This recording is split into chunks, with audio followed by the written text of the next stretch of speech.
നമസ്കാരം കർമ്മ ന്യൂസിലേക്ക് സ്വാഗതം. കഞ്ചാവ് കേസിൽ മകൻ പ്രതി, 2 ദിവസം ജയിലിൽ കിടക്കട്ടെ എന്ന് അച്ഛൻ. ഇടുക്കി നെടുങ്കണ്ടത്താണ് സംഭവം.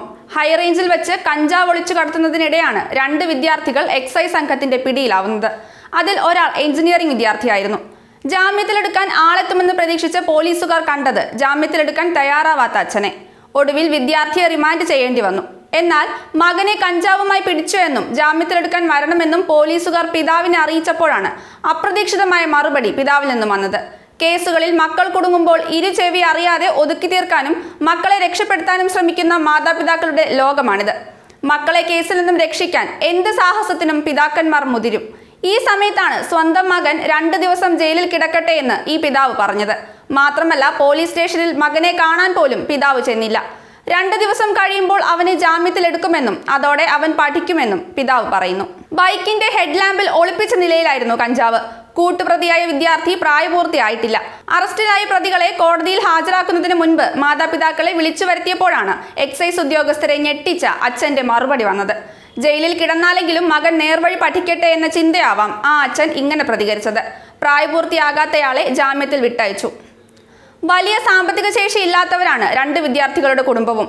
എഞ്ചിനീയറിംഗ് കോളേജിലെ സഹപാഠികൾ എല്ലാവരും ചേർന്ന് പിരിവെടുത്ത് സമാഹരിച്ച 4000 രൂപ കൊണ്ടാണ് ഇരുവരും കഞ്ചാവ് വാങ്ങിക്കാൻ ഇറങ്ങിയത്. സാധനം വാങ്ങി തിരിച്ചു പോകുമ്പോഴാണ് എക്സൈസിന്റെ പിടി വീഴുന്നത്. ചെയ്ത തെറ്റ് മകനെ കൊണ്ട് തന്നെ തിരിച്ചറിയിക്കാനും മര്യാദ പഠിപ്പിക്കാനുമായി ഈ അച്ഛൻ തെരഞ്ഞെടുത്ത മാർഗം എന്തുകൊണ്ടും മാതൃകാപരം തന്നെയാണ്. മക്കളെ ലാളിക്കേണ്ട സമയത്ത് ലാളിക്കുകയും ശിക്ഷിക്കേണ്ട സമയത്ത് ശിക്ഷിക്കുകയും വേണം. എന്നാൽ ഇന്നത്തെ കാലത്ത് കാണുന്നത് അനാവശ്യമായ ലാളനകൾ മക്കളെ അപകടത്തിലേക്ക് തള്ളിവിടുന്നതാണ്. ഇന്ന് സ്വന്തം മക്കളെ വഴക്ക് പറയാൻ പോലും മാതാപിതാക്കൾക്ക് പേടിയാണ്. TV കാണാൻ വിസമ്മതിച്ചതിനും ചോദിച്ച കാശ് കൊടുക്കാത്തതിനും കുട്ടികൾ ആത്മഹത്യ ചെയ്യുന്ന വാർത്തകൾ നിരവധിയാണ്. മാത്രമല്ല, സ്കൂളിലായാലും വീട്ടിലായാലും വടിയെടുത്ത് ഒന്നടിച്ചാൽ ബാലപീഡനത്തിന് കേസെടുക്കുന്ന കാലവും. തെറ്റേത് ശരിയേതെന്ന് പറഞ്ഞു കൊടുക്കാൻ തിരക്കൊഴിഞ്ഞിട്ട് മാതാപിതാക്കൾക്ക് നേരവുമില്ല. ഇങ്ങനെ മക്കൾ വഴിവിട്ട് മയക്കുമരുന്നിന്റെയും കൊലപാതകത്തിന്റെയും പാതയിലൂടെ പോകുമ്പോൾ തകരുന്നതും അനുഭവിക്കുന്നതും അവരുടെ കുടുംബം മാത്രമല്ല. കേരളത്തിൽ പല ഭാഗത്തായി നടക്കുന്ന കൊലപാതകങ്ങൾ മയക്കുമരുന്ന് ഉപയോഗത്തിന്റെ വിഷഫലങ്ങളാണ്. ദിവസങ്ങൾക്ക് മുൻപ് കരമനയ്ക്കടുത്ത് കൊല്ലപ്പെട്ട അനന്തവും മദ്യത്തിന്റെ അന്ധതയിൽ അമ്മയുടെ കാമുകൻ വലിച്ചെറിഞ്ഞു കൊന്ന 7 വയസ്സ് മാത്രം പ്രായമുള്ള കുഞ്ഞും ഈ വിഷഫലങ്ങളിൽ ചിലത് മാത്രം. എന്തായാലും കുഞ്ഞുങ്ങളെ നന്നാക്കാൻ മാതാപിതാക്കൾ ജയിലുകളെ ആശ്രയിക്കേണ്ട അവസ്ഥ കേരളം ആശങ്കയോടെയാണ് കാണുന്നത്. ന്യൂസ് ഡെസ്ക് കർമ്മ ന്യൂസ്.